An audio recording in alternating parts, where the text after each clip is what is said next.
new style icons, as well as some updated top-tier captains cards. We'll also take a look at some of the fantasy cards and some of the packs in the store. Let's get into it. So JT Miller gets up to 93 overall for his latest goal, an overtime winner. However, his skating is still pretty rough in my opinion at 90 speed and acceleration. It's usable for sure for any of the JT Miller owners. I just want to talk about a larger issue when it comes to the fantasy cards this year. Obviously, they have done a number in terms of their value simply because they now release regular live moments cards, which used to be called prime times, as well as team of the weeks based on the highest card, regardless if it's a fantasy card. So if JT Miller has a hat trick next game, his next card is going to be 94 overall, which again kind of nullifies one of the bigger advantages of the fantasy cards. We're also assuming all of the risk because we pay essentially 99 overall prices all the way back in October. On top of that, at launch of the game, they had to change things up because they realized in HUTs, if endurance kept increasing as progression went along, the full pressure system would not work anywhere near as intended. So they needed to keep endurance around what it started at the beginning of the game. The fantasy cards, they haven't gotten any upgrades. For example, Oliver Bonk, our first 99 overall, he's got 81 endurance. And that combined with the recent patch that really nerfed the hustling in game means that you lose energy faster than ever. And all of the new Master Set players and other cards that come out that aren't in normal progression, like they aren't live moments and things like that off of base cards, they're all in like the 90s, which makes these cards a lot less valuable. Also want to address cards that are now,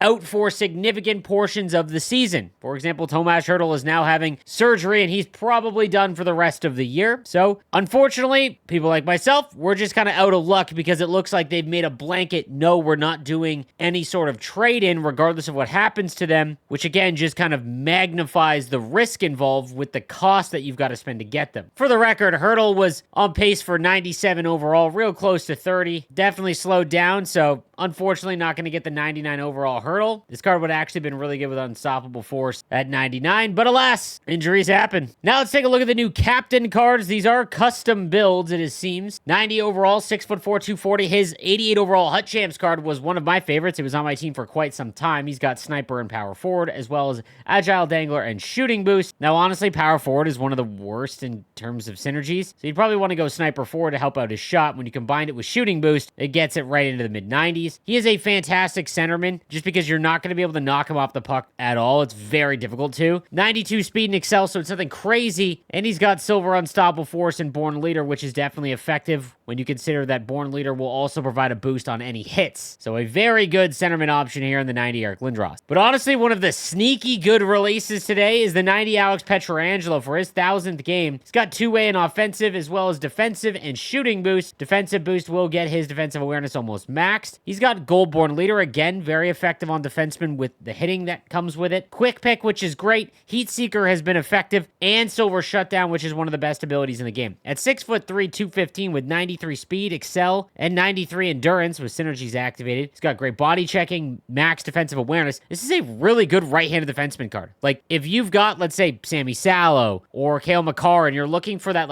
second option, this would be a great one. It's a card that, if the price is right, I'm going to try and go after. And then lastly, we've got the 92 Wayne Gretzky, a lot like Mario Lemieux's next-gen card. This one comes with 99 face-offs off the rip, and 96 speed, excel, and agility, along with 90 balance and 90 endurance. So not as big of a boost when it comes to the power-up icon to this card like we had with Mario Lemieux, where his centerman card is just better currently. He's got Born Leader, Silver Unstoppable Force, Tape-to-Tape, and Unstoppable Force. He's got Gold Born Leader, Elite Edges, Tape-to-Tape, and Unstoppable Force, all great abilities. Max hand stats, shots almost maxed. All around a very good card. Wayne Gretzky has been fantastic. In all honesty, though, he's probably going to go for close to the price of his power-up icon. And I would definitely take that because it will get to 99. On to the new style icons. We've got the 90 Ron Hextall, 6'3", 192. He's got speed and accelerator, as well as playmaking and checking. Gold light work, which I think is the best gold ability for a goaltender. Extra padding, energizer, and showstopper. So all abilities that got a big buff in the recent patch. Here's the issue. He plays stand-up. Low far side shots are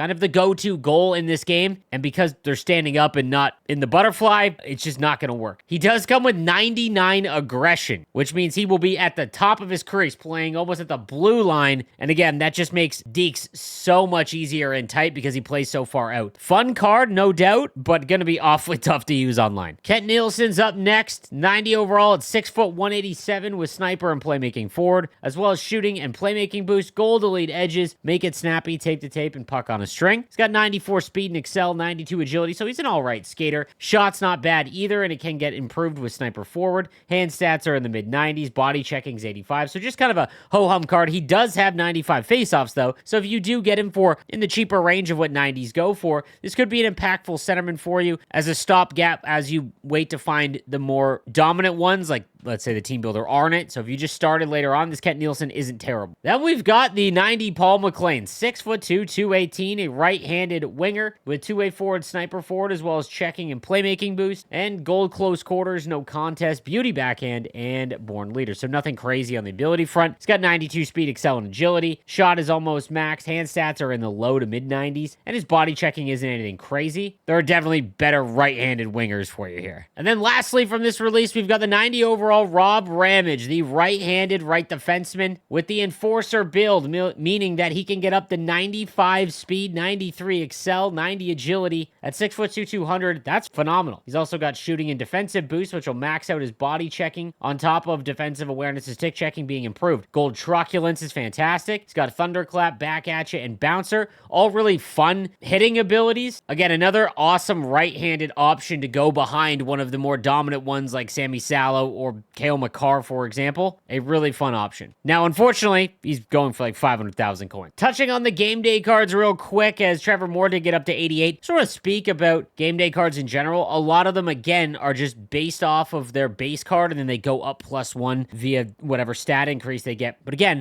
if you look at their endurance, by going up by base cards, it means that all these cards are just kind of useless in the grand scheme of things because endurance is so important this year. I don't know what they can do to go back and address this or in the future address this, because it just makes a lot of these cards kind of useless and you're not going to be able to use them outside of a select few. Really, game day cards are just kind of like penny stocks where you can throw them in and then hope to get your investment back a little bit later on. Like with this, for example, with this Trevor Moore card, you've got an 88 overall, so that was a solid investment. Live moments was highlighted by the 91 Alexander Barkov, 6'3", 215. He's got playmaking and two-way, as well as defensive and speed boost, which is nice, but because he's a Florida Panther, that means they all skate in the low 80s at the start of the game. And again, same kind of issue that I talked about all video. Endurance is down at 83. It just makes these cards so hard to use, and I'm not sure, again, they've got to come up with a way to fix this. This is a fine card, no doubt, even with a good face-off rating at 92. It's just, there's so many better options because he's out of gas almost immediately. Lastly, just want to touch on another thing that has clearly been a fundamental change in how they release packs and content so far this year, is that they've gone to like the mobile route where there's just packs that are clearly pay to win. And that really hasn't been the case in prior years. Like, you've always been able to buy packs with coin. This 2,000 points for an X Factor player and 4 power-up collectibles is nice. The fact that you can't buy it with coins is just brutal to the player base. Not that it's a fantastic deal. 2,000 coins would be about 100K in value from EA, but I'm sure there are people out there that might be interested in doing that pack, and I just really hate the points-only option that EA gives out. Just brutal. Also, lastly, just going to address this. I'm sure not many people are aware unless you are in the know, you're on Reddit. It appeared that if you finished your style icon objectives immediately when it was available, instead of getting one style icon 93 overall choice pack, you got 12, meaning you got 12 93 overall player item. They fixed that within about an hour and a half. For anyone wondering, because I know that this is going to be brought up in the comment section, I doubt there is any acknowledgement of it. No make right for anyone else. This is simply just a mistake that they made. A few people that were able to take advantage of it made it like bandits. I did not, as you can see, and it just is what it is. So I just wanted to address that. That's going to do it for today's content release. Let me know what you think in the comments section down below, and I will see you tomorrow. Have a good one.